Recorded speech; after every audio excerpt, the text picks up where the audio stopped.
മലയാള സിനിമയുടെ തറവാട് നമ്മുടെ പാലക്കാട് ജില്ലയിലെ ഒറ്റപ്പാലം എന്ന ഗ്രാമപ്രദേശത്ത് ഉള്ള നമ്മുടെ മന.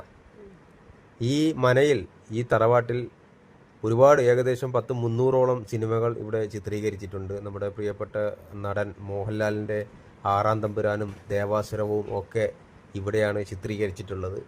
അപ്പോൾ ഏതായാലും നമ്മൾ ഇന്ന് കാണാൻ വേണ്ടി തീരുമാനിച്ചിട്ടുള്ള ആ ഒരു തറവാടാണിത്. മനസ്സിൻ്റെ അകത്ത് ഭയങ്കരമായിട്ട് ആഗ്രഹം വന്നിട്ടുള്ളൊരു സ്ഥലമാണ് കാണണം എന്നുള്ളത്. അതുകൊണ്ട് തന്നെ ഇത് കാണുവാനുള്ള ഭാഗ്യം എന്തായാലും ഉണ്ടായി.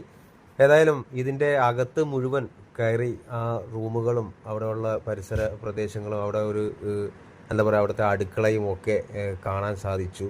ഇതൊരു 4 കെട്ടാണ് കേട്ടോ. 4 കെട്ടെന്ന് പറയുമ്പം 4 നടുമുറ്റം എന്നൊക്കെ പറയില്ലേ, അതുപോലൊരു സംഭവമാണ്. അപ്പോൾ ഇവിടെ ഒരു തുളസിത്തറയൊക്കെ ഉണ്ട്. അപ്പോൾ ഈ തുളസിത്തറയുടെ അവിടേക്ക് വന്ന് ഒരുപാട് പേര് ഫോട്ടോസൊക്കെ എടുക്കുന്നുണ്ട്. അതുപോലെ തന്നെ കല്യാണത്തിൻ്റെ വീഡിയോസ് ഒക്കെ ഇവിടെ ആളുകൾ വന്ന് ചെയ്യാറുണ്ട്. ഏതായാലും മലയാളത്തിന് ഒരുപാട് സിനിമകൾ സമ്മാനിച്ചിട്ടുള്ള ആ ഒരു തറവാട്, ഒത്തിരി നടന്മാരും നടിമാരും ഒക്കെ നടന്ന് പോയിട്ടുള്ള ആ ഒരു സ്ഥലം.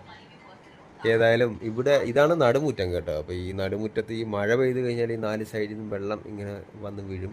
അപ്പം ഈ ഒരു സൈഡിൽ ഈ ഒരു നമ്മുടെ ഈ സോപ്പാനം പോലൊരു സ്ഥലമുണ്ട്. അവിടെ ഇങ്ങനെ ഇരുന്ന് ഇങ്ങനെ അത് നോക്കിയിരിക്കാൻ നല്ല രസമായിരിക്കും കേട്ടോ. അതൊക്കെ തന്നെയാണ് പണ്ടുള്ളവരുടെ വിനോദം എന്ന് പറയുന്നത്. പണ്ട് ഉള്ളവർ എന്ന് പറയുന്നത് ഒരു സമയം കഴിഞ്ഞാൽ പിന്നെ അവർ വീട്ടിൽ നിന്ന് വെളിയിൽ ഇറങ്ങില്ലല്ലോ. അപ്പോൾ അവർ ഇതേപോലുള്ള ഇല്ലങ്ങളിൽ ഈ തറവാട്ടിലൊക്കെ ഇങ്ങനെ ഇരുന്ന് മഴയൊക്കെ ആസ്വദിച്ച് അങ്ങനെ അവരുടെ വിനോദം എന്ന് പറയുന്നത് അതാണ്.